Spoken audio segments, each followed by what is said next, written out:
बिस्मिल्लाहिर्रहमानिर्रहीम अस्सलाम वालेकुम। मेरा नाम है मोहम्मद आबद और आज की इस वीडियो में मैं आपको बताने वाला हूं कि आप किस तरह से पाकिस्तान एयरफोर्स को ज्वाइन कर सकते हैं। पाकिस्तान एयरफोर्स में एजुकेशन इंस्ट्रक्टर, PF&DI, स्पोर्ट्समैन और ख़वातीन मेडिकल असिस्टेंट की असामियाँ खाली हैं। इन पोस्ट का एलिजिबिलिटी क्राइटेरिया क्या है, कौन से लोग इन पोस्ट पर अप्लाई कर सकते हैं और अप्लाई करते वक्त किन बातों का आपने ख्याल रखना है, ये सारा कुछ मैं आपको इसी वीडियो में बताऊंगा। और लास्ट में मैं आपको कंप्लीट अपना ऑनलाइन अप्लाई भी करके दिखाऊंगा कि किस तरह से आपने किसी भी पोस्ट के लिए अप्लाई करना है।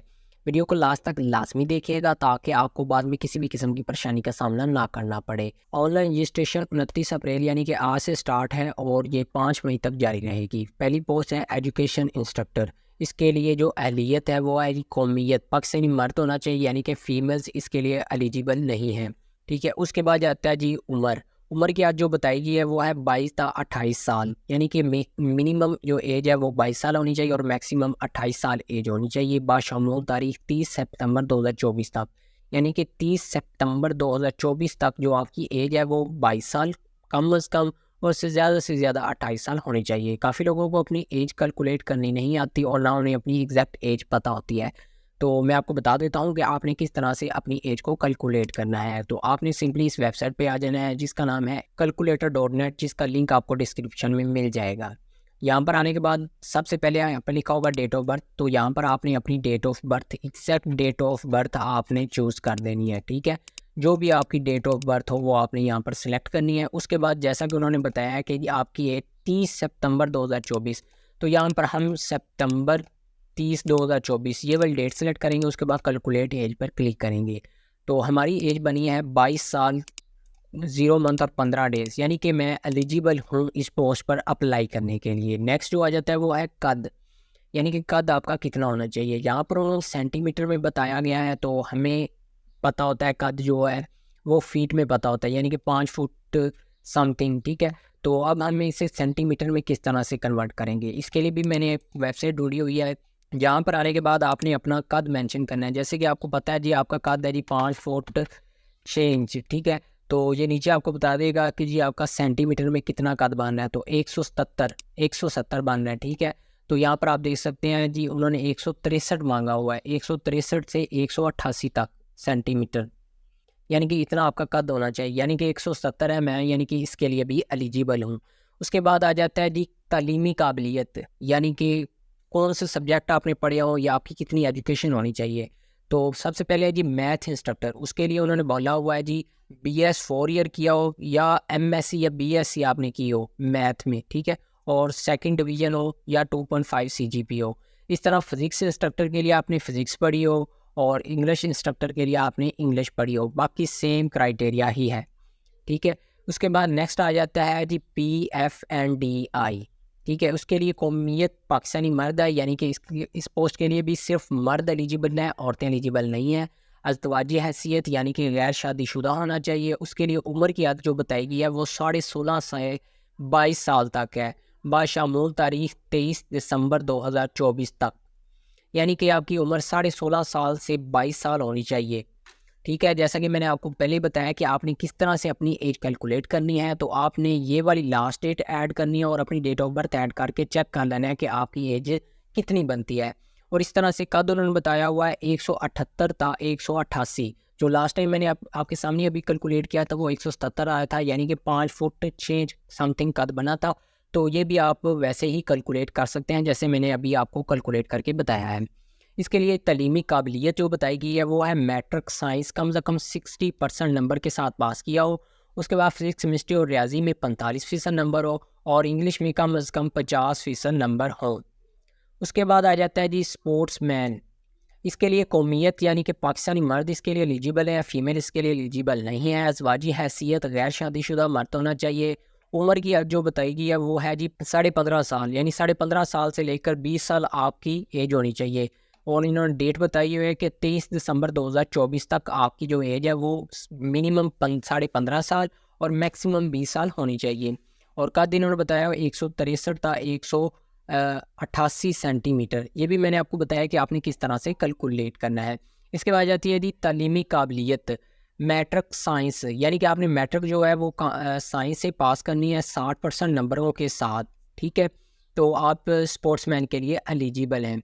बाकी इन्होंने बताया हुआ है कि अगर आपने सूबाई, कौमी या बैन अल-अक़वामी सतह पर खेलों में नुमाइंदा कारकर्दगी की असनाद हासिल की हुई है, तो आपके अंग्रेज़ी में 47% नंबरों की बजाय अगर 33% नंबर भी होंगे तो तब भी आप स्पोर्ट्समैन के लिए एलिजिबल हैं। नेक्स्ट आ जाता थी ख़वातीन मेडिकल असिस्टेंट, कौमियत पाकिस्तानी ख़वातीन। ये पोस्ट जो है स्पेशल ख़वातीन के लिए, इस पे मर्द एलिजिबल नहीं है। उसके बाद जाता है जी अज़दवाजी हैसियत, गैर शादीशुदा फ़ीमेल होनी चाहिए। उम्र की हद जो बताई गई है वो है 16 साल से 22 साल, यानी कि कम से कम जो उम्र की हद बताई गई है वो है 16 साल और ज़्यादा से ज़्यादा 22 साल एज होनी चाहिए। और साथ में उन्होंने तारीख मेंशन किया है कि किस एज डेट तक आपकी एज होनी चाहिए। जैसा कि मैंने आपको पहले ही कैलकुलेट करके बता दी है कि आपने किस तरह से अपनी एज चेक करनी है। उसके बाद कद आ जाएगा वो है जी 147 था 188, ठीक है। ये भी मैंने आपको बता दिया कि आपने किस तरह से सेंटीमीटर में अपने कद को कैलकुलेट करना है। सभी पोस्ट का एलिजिबिलिटी क्राइटेरिया मैंने आपको बता दिया है। अब चलते हैं जी हम ऑनलाइन अप्लाई पर और देखते हैं कि हम किसी भी पोस्ट के लिए अगर हम एलिजिबल हैं तो हम किस तरह से उस पर अप्लाई करेंगे। तो मैं फ़िलहाल जो अप्लाई करने वाला हूँ वो PFNDI की पोस्ट पर अप्लाई करने वाला हूँ। तो अप्लाई किस तरह से करना है? ऑनलाइन अप्लाई करने के लिए आपने सिंपली जाके गूगल पे लिखना है joinpf.gov.pk। इस वेबसाइट का लिंक मैं आपको डिस्क्रिप्शन में भी प्रोवाइड कर दूँगा ताकि आपको वेबसाइट ढूंढनी ना पड़े। इस वेबसाइट पर आने के बाद आपने अप्लाई ऑनलाइन के बटन पर क्लिक करना है और इसके बाद आपके पास कुछ इस तरह से पेज ओपन हो जाएगा और यहाँ पर आपने अपना CNIC नंबर या बे फार्म नंबर देना है विदाउट डैशेस, ठीक है। तो यहाँ पर मैं अपना ID कार्ड नंबर दे रहा हूँ, ठीक है, और मैं ऐसे ही रैंडम दे रहा हूँ, लेकिन आपने अपना एग्जैक्ट ID कार्ड नंबर देना है। उसके बाद आपने कंटिन्यू के पर क्लिक करना है, उसके बाद नेक्स्ट, उसके बाद फिर से आपने नेक्स्ट करना है।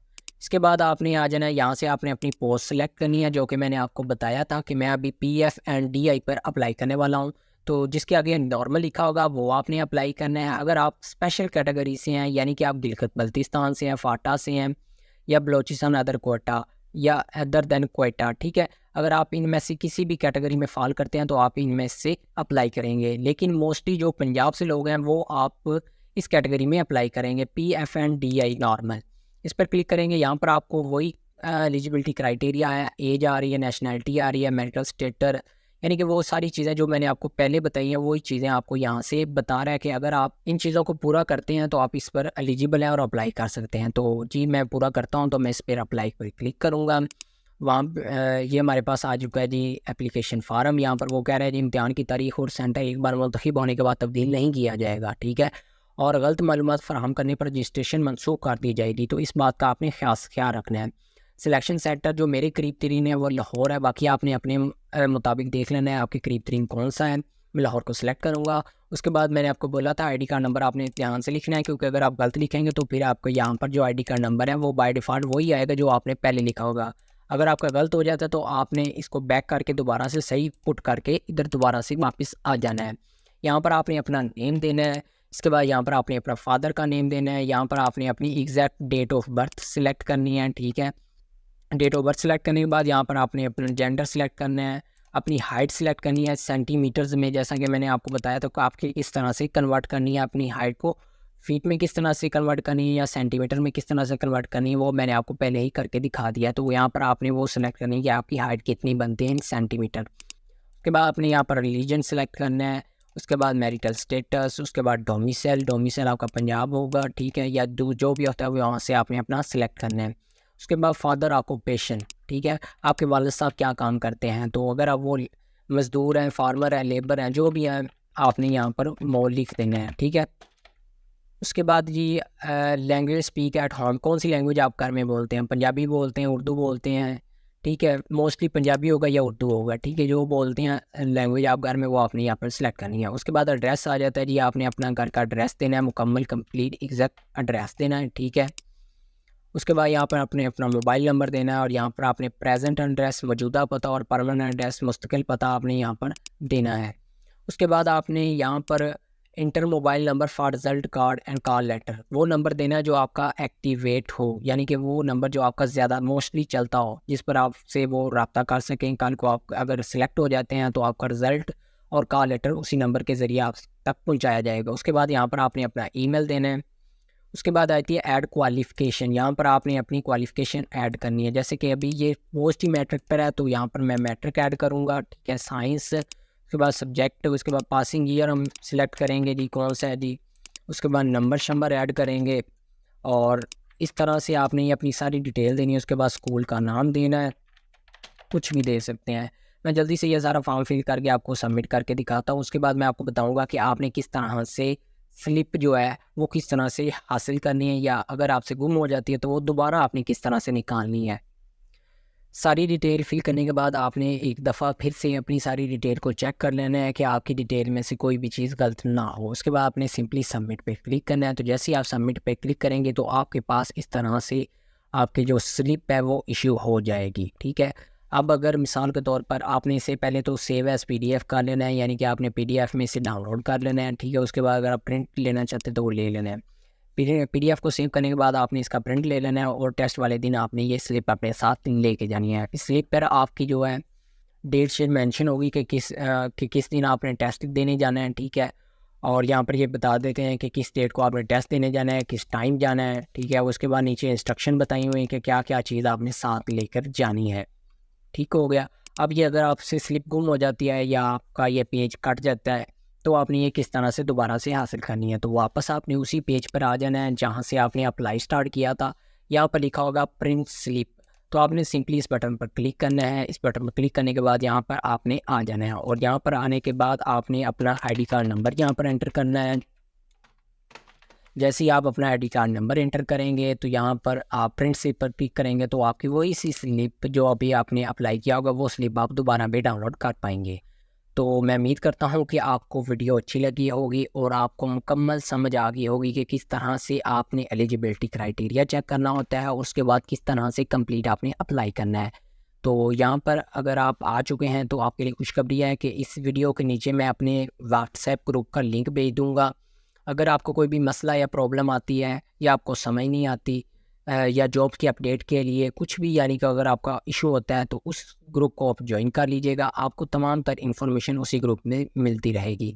तो आज के लिए बस इतना ही। Thank you. अल्लाह हाफिज़।